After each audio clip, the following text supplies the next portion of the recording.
Tales of a Canarsie Boy, Episode 34, Goodfella. A quote from Henry Hill in the movie Goodfellas. You know, we always called each other Goodfellas. Like you said to somebody, "You're going to like this guy. He's all right. He's a good fella. He's one of us." You understand? We're Goodfellas. I'll never forget the first time I watched Martin Scorsese's 1990 film Goodfellas, starring Robert De Niro and Ray Liotta. The opening scenes sucked the breath right out of me. I gulped and gazed at a past that seemed awfully familiar. For the first time in my life, I understood what the overused phrase, "there but for the grace of God," meant. But I'm getting ahead of myself. Being the youngest member of the 93rd Street Gang, I had fewer financial resources than my peers. What am I saying? I had no peers. Everyone was older than I. They received allowances. I received none. Some of them had jobs. I didn't.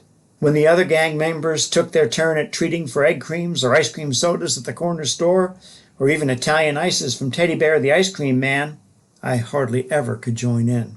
Finally, in junior high, I got my first job, delivering Canarsie's weekly paper, The Courier. The pay was meager, 3 cents profit per delivery, but I had a root of about 60 that I inherited from an older kid at church, so it wasn't too bad when tips doubled or tripled my profits. It still wasn't much, but every so often, with a little help from Mom and Pop, I got to treat the gang to a cheap confection. Things changed dramatically when I inherited Billy Walker's job at a drugstore on Rockaway Parkway. It was owned and operated by a guy named Maury. About 6 years earlier, Maury hired Grace Church kid Tommy Norris as his clerk. Tommy worked there for 3 years, and then Maury hired Billy from the gang and the church to take Tommy's place. Billy worked there for 2 years, got a better paying offer from a construction company, and passed the job to me. It was one of the best jobs imaginable for a bright but naive young man. At first, my work consisted mostly of keeping the shelves neat, which was easy because we only had 3 aisles of non-prescription products. Once or twice a week, I unpacked orders from our wholesale suppliers, Townsend James, T&J, from nearby East Flatbush, and another Brooklyn wholesaler whose name I can't recall. After stocking the shelves, I'd toss the empty boxes down the basement steps, which were under a steel door built into the sidewalk in the front of the store. It was one of those heavy doors you had to brace with a crossbar to keep it from bashing you on the head. Stepping over the crossbar was tricky, but the alternative, a brain injury, would have been worse. The basement was my quiet place. Every few days I'd go down there, momentarily forgetting my fear of rodents, and methodically break up boxes and stack the cardboard. Every couple of months the stack would disappear. I never knew where it went or who collected it. That wasn't part of my job. We also kept expired prescription drugs on shelves along the basement wall. I suppose Maury kept records of them, as no doubt required by law, but my job was simply to put the partially full bottles on the shelf and leave them there. Like the cardboard, every once in a while they'd disappear, and I'd fill the space up again. This precipitated my brief foray into drug use and dealing. We accumulated a lot of expired bottles of barbiturates and amphetamines on those shelves, some only weeks past their expiration date. Seemed like a waste. I knew barbiturates were dangerous, so I avoided them, but what harm could a Dexamyl do? Being on the cross-country team, I figured a little pick-me-up before practice, but never before a meet, might help. It didn't. I'd slip a Dexy into my mouth with some water just before changing into my running gear, but the effects never seemed to be enough to make me faster, more alert, or able to leap tall buildings in a single bound. I stopped taking them after 3 or 4 practices. Still, my teammates and other Canarsie High kids thought they were wonder drugs, so what could I do? My career as a drug dealer lasted less than a month. First of all, my supply was severely limited. We only had a few bottles of dextroamphetamines in the basement. I wasn't above selling expired stuff, but there was no way I was going to steal stuff out of prescription drawers. Also, I didn't want to take too many out of each bottle because I knew someone, somewhere, might be keeping a record. Judging by the fact that I was never caught, I may have assumed too much. Fact is, I really didn't like being a drug dealer. The money wasn't great. How much does one charge for expired pharmaceuticals? Probably a lot more than I did. I was the bargain basement of drug dealers. Also, I never felt quite right about what I was doing. I saved every drug-dealing dollar I made, maybe 50 or 60, and eventually put them all in an envelope and gave them to a poor woman to whom I'd often deliver legitimate prescriptions.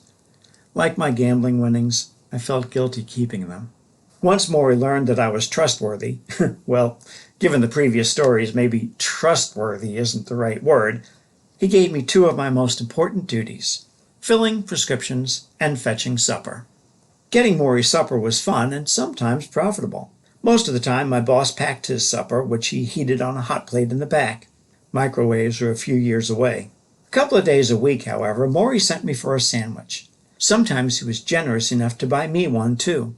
My favorites were the veal parmesan from Armando's, with an aroma that could not be held in by aluminum foil and called to me all the way back to the store, and ham salad from a non-kosher deli. I never gave too much thought to why Maury, a Jew, would eat ham salad. I just joined him. To this day, when people consider ham salad to be a pâté made of chopped ham with bits of pickle floating in it, I cringe. Maury and I ate a perfect blend of diced ham and mayo on a bed of lettuce. For years, after Easter's traditional ham dinner, I'd beg Sandy to dice some leftover ham and make that kind of ham salad for me. Supper with Maury was awesome. Maury was a firm believer in adding milk to soda. Root beer, with its inherent smoothness, seemed a natural for milk. Dr. Pepper and milk worked surprisingly well together. I started to draw the line when my boss insisted I add milk to a Coke. Some things just aren't done. But the boss is the boss, so I tried it. I survived, but I never looked forward to those suppers. Even Armando's veal parmesan had trouble overcoming that taste. Nevertheless, Maury and I bonded over those quiet suppers. I earned more of his trust. That trust was shown in another part of the supper routine. Maury generally ate around the time we made our daily bank deposit. He would open the register, count the till, and remove most of it. Then he'd prepare a deposit slip and put the wad of bills with it in a zippered pouch. My instructions were to walk to the bank, make the deposit, and stop by the deli or Armando's for our meal. Each time I'd carefully tuck the pouch under my shirt and inside my pants so as not to arouse eyes bent on mugging. One day, upon my return with our supper and an empty bank pouch, Maury seemed very quiet. We ate our dinner in silence, and then I settled into my end-of-the-day closing routine. Finally, before we locked the doors and went home, Maury told me what had happened. While I was gone with the day's profits, two guys came in and robbed the store. Maury's silence was part shock and part wanting to be a calming presence when he told me. My first reaction was to laugh. They robbed the register? How much was in it? $50? And here I was carrying hundreds in my pants right down the street. My second reaction was to wonder why Maury hadn't somehow signaled the fire station across the street. He always said he'd trust the firefighters over the police to help out if there was trouble at the store. But there were no firefighters. That provoked my third reaction. Why were there no cops? Could they have come and gone so quickly? I didn't think I'd been gone that long. Was Maury going to give a statement at the 69th Precinct later that night? Why didn't the cops want to talk to me? I never asked those questions. I only connected the theft and the lack of investigation years later. My naivete knew no bounds. After a few months of quality service on my part, and some safe transport of sandwiches, cans of soda, and pouches of cash, I was ready for what would become the most important part of my job, filling prescriptions.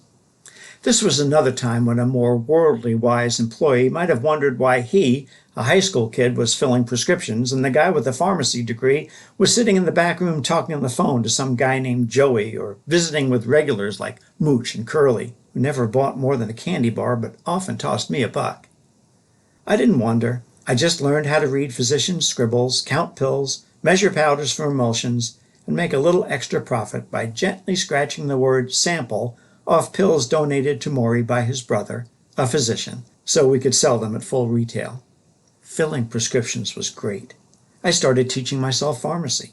I'd read the trade magazines that came monthly to the store. That's where I learned about the latest wonder drugs and how they're marketed. One time we got a prescription for a drug Maury had never heard of.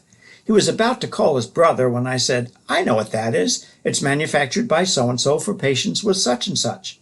I read about it in last month's journal." I showed Maury the article. He called our wholesaler, and within an hour I'd ridden my bike to T&J and back so we could fill the prescription.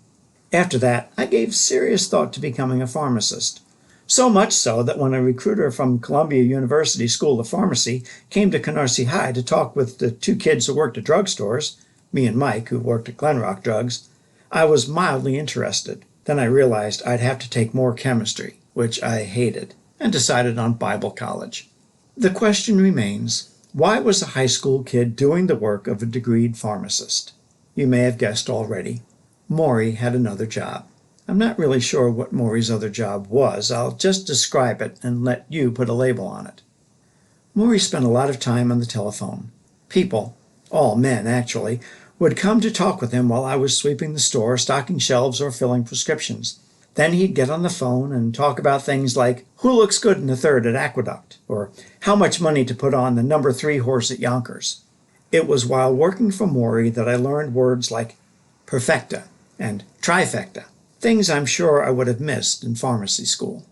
The men who placed bets with Maury sometimes returned happy and sometimes not so happy, but they came back often. I got to know some of them, and through their stories, their families, and their girlfriends. They talked a lot about going to the chef, but never invited me. The Chef was the nickname of a restaurant down near the bay in a strip mall across the street from the projects. It was a place where groups of men would often meet to discuss business affairs. I assumed it was a place Maury's friends thought I might not enjoy until I was a little older and one of them. I did, however, get to do a few other things with those guys. By my senior year in high school, I had my driver's license. For some reason, they often needed a driver. I was pretty sure they had cars and wondered why they didn't drive themselves, but I never mentioned it to Maury. I'd just take the guys wherever they wanted to go. Home from the drugstore, to and from girlfriends' houses, that kind of stuff. My favorite driving chore was when one or two of them would ask me to take them to Yonkers Raceway, just north of the city. The trotters ran there. The horses that pulled their jockeys in those little cart-like seats. The guys liked to bet on and watch the trotters run. Since alcohol was heavily involved in these excursions, they needed a designated driver, and that would be me. We'd drive up to Yonkers, I'd drop them off at the entrance, and whoever owned the Lincoln, Cadillac, or Chrysler would toss me the keys and a 50 and tell me, "Enjoy yourself, kid. Get a nice steak. Come back at 11:30. I'd skip the steak, get a couple of slices of pizza, and read a book for a couple of hours. It was a great way to pocket about $45 at the end of an evening. Guys like Maury's friends lived all over Canarsie in the 60s. Years later, my dad told me that's why the neighborhood always felt so safe. No petty criminals would mess with the locals. You never knew whose house you might be breaking into and what might happen if you got caught. Personally, I never gave it a thought. I just knew we walked the streets at all hours. There was virtually no crime, except occasionally when a neighbor would wash up on the shore of Jamaica Bay with a bullet in his head. Maybe I did give it one thought. I had a friend whose dad was a garbage man. Not a city garbage man, but one of those men with a garbage truck that had someone's name on the side. They called it private sanitation. Every year or so, this kid's dad would go to the Oldsmobile dealer and drive home in a brand new Olds 98, their snazziest vehicle, kind of a middle-class Cadillac. I always wondered how he could do that on a garbage man's salary, but I never asked. Work at the drugstore, plus my side job as a driver, put me in an exciting new financial position. I was able to buy my own car and also travel by air to visit Billy Walker at college in Florida and to visit Claire in Buffalo.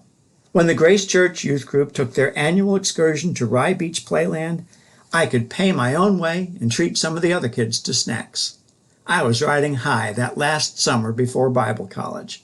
Years later, I talked to Pop about my youthful exploits as an amateur pharmacist.